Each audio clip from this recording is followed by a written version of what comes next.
n'est-ce pas? Et donc ça arrangeait beaucoup de gens de faire plus de bruit avec cette affaire pour étouffer l'autre. C'est simplement ça. Et c'est pour ça que je disais tout à l'heure, ça me faisait rire, etc.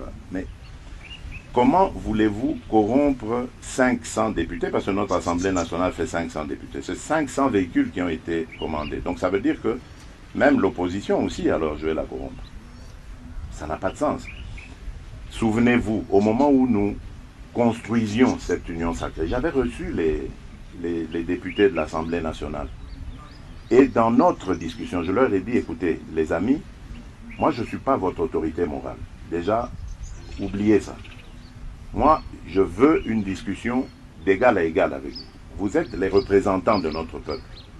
Vous devez faire votre travail comme il se doit. Et moi, mon rôle sera de vous mettre dans les meilleures conditions.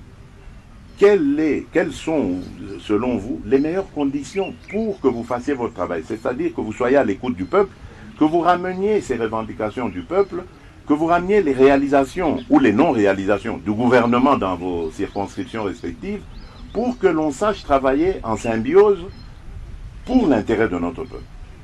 Ils ont cité une série de revendications, parmi lesquelles il y avait des véhicules. Il y a parmi ces députés, si vous ne le savez pas, je vous l'informe, notamment ceux venus pour la plupart ceux venus de l'intérieur du pays, qui n'ont même pas de moyens de transport à Kinshasa. Or, ils doivent faire le travail de député.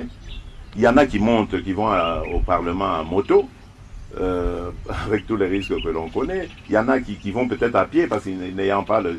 Alors, ils posent le problème, ils disent, Monsieur le Président de la République, nous voulons, comme dans les législatures passées, avoir aussi des véhicules pour pouvoir, qui vont payer à leurs frais, hein, je le signale ici. C'est pas que le président a une cagnotte quelque part qu'il... Mais certains ne reconnaissent pas, Monsieur le Président, d'avoir signé de crédit. Non, il n'y a pas de crédit, justement, parce que peut-être ça, c'est une méthode qui se passe. N'oubliez pas que l'Assemblée nationale a une certaine crédibilité, une certaine autonomie financière, etc. L'Assemblée nationale peut, et c'est déjà arrivé, rappelez-vous au Sénat, il y a eu à un moment donné une polémique avec l'ancien président du Sénat, M. Alexis Tambo Mwamba, qui avait fait faire des travaux, contracter des crédits pour faire des travaux. Mais voilà, c'est des choses comme ça qui arrivent.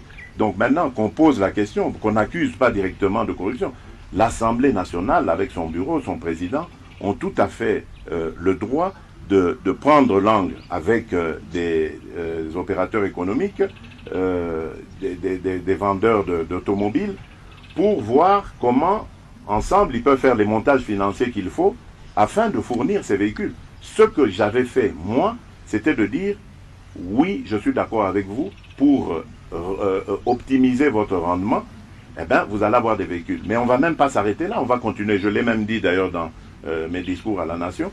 Nous allons renforcer le rôle de nos représentants nationaux en leur allouant, à chaque fois qu'ils vont en vacances parlementaires, un budget à chacun des députés pour que, quand ils rentrent dans sa circonscription, ils puissent avoir les moyens de se mouvoir, d'aller auprès des populations, de poser même certains actes, comme on le voit sous d'autres cieux, avec un budget. Mais pourquoi on ne parle pas de ça? Pourquoi là on ne dit pas que c'est de la corruption? Parce que je plaide aussi pour ça.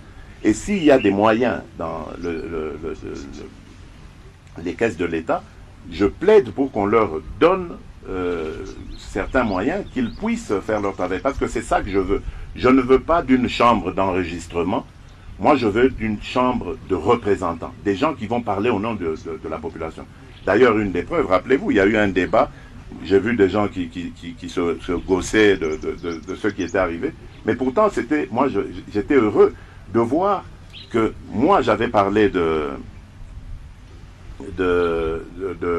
prendre des mesures par rapport à l'état de siège en demandant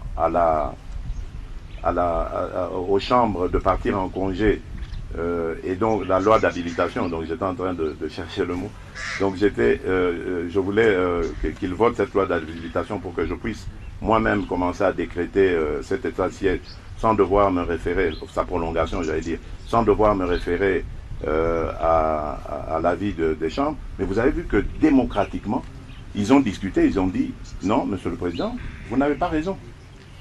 Donc moi j'avais émis un avis, eux ils ont décidé et je me suis incliné. C'est ça la démocratie que je veux voir. Le président n'est pas un surhomme qui a toujours raison, qui quand il a parlé tout le monde doit se taire. C'est pas ça que je veux. Moi je veux d'un pays où tout le monde a sa place et tout le monde a son mot à dire. Merci beaucoup, Monsieur le Président, de nous avoir accueillis, dans votre résidence ici à Goma, d'avoir accepté de nous accorder de votre précieux temps pour répondre aux questions que les Congolais se posent. Ici se termine cette émission. Il y a beaucoup de sujets qu'on n'a pas pu aborder malheureusement, faute de temps, malgré les 15 minutes supplémentaires que vous nous avez accordées. Ah, j'ai même pas regardé, on a pris les 15 minutes. Juste une question que personne ne nous pardonnera de ne pas avoir posée.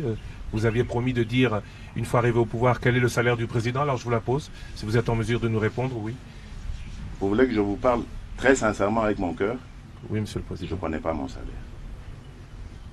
Je vous le dis très sincèrement. Je suis incapable de vous dire combien je touche. Parce que ça ne m'intéresse pas. Je ne touche pas des masses, ça ne m'intéresse pas.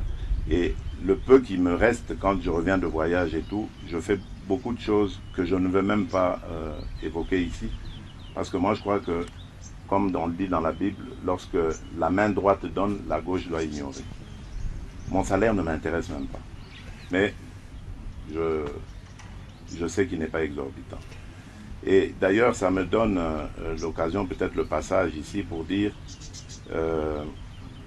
exactement,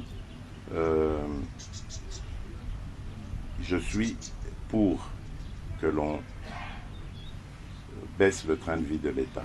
Et en ce moment, d'ailleurs, j'ai donné des instructions. Ça ne dépend pas de moi, ça dépend du budget.